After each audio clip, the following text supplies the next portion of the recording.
Thanks a lot. I wanted to, as you may, I was taking a look at your disclosure page, which I'm looking at, and it seems to be coming along.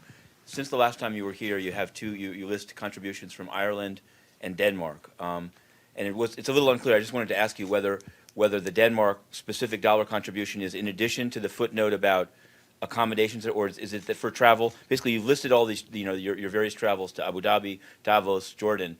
Do these come out of the funds that were contributed to the fund? And the reason I'm asking is the last part of the question is only yesterday one of the people charged in the John Ashe scandal, Heidi Piao, has pled guilty and has essentially indicated that she will be cooperating. So it seems to make it all the more important to continue down this path of transparency of the PGA's office. So can you say who's paying for your various trips that you've described, and is the Denmark contribution, is the total figure on the page, or is there more that's not disclosed? Thanks. As a matter of fact, I have not myself been on the website, so I don't know exactly about the figures. But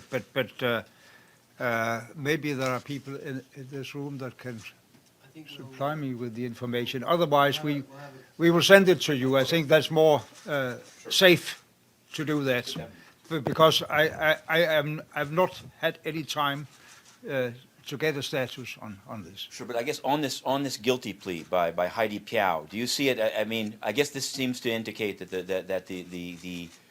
the prosecution of the five who've been indicted will probably have this evidence offered by somebody that's pled guilty. Does this make it more imperative? I guess I'm asking you for your response to the idea that this makes it important to have safeguards. I think the transparency is evidently necessary.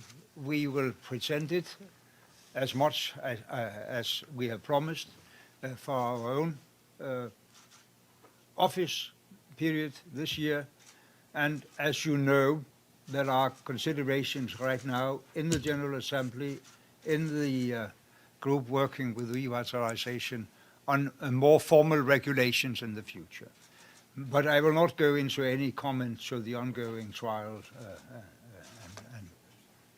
In terms of charges, there was yesterday one of the individuals arrested in the UN corruption cases involving allegedly John Ashe and Englap Seng. Heidi Piao has pled guilty and has said, well, she will cooperate. So this seems to be, as before, you've always said, it's just an allegation. It seems like if somebody pleads guilty and is going to serve time, there's probably something to the allegation. What is the Secretary General? I noticed in his speech about his priorities, there was not a mention of UN reforms or trying to look into this. Does he see this as more serious now? I think we've always taken these allegations seriously, and I wouldn't want anybody to think otherwise. The audit that he'd ordered by OIOS is ongoing. It should be wrapped up, I believe, at some point next month. I think UNDP is also in the final stage of reviewing their audit. As we've said, we will also be putting forward some recommendations to the President of the General Assembly's office to ensure that there is greater transparency and efficiencies in how both the Secretariat and obviously the PGA's office is run.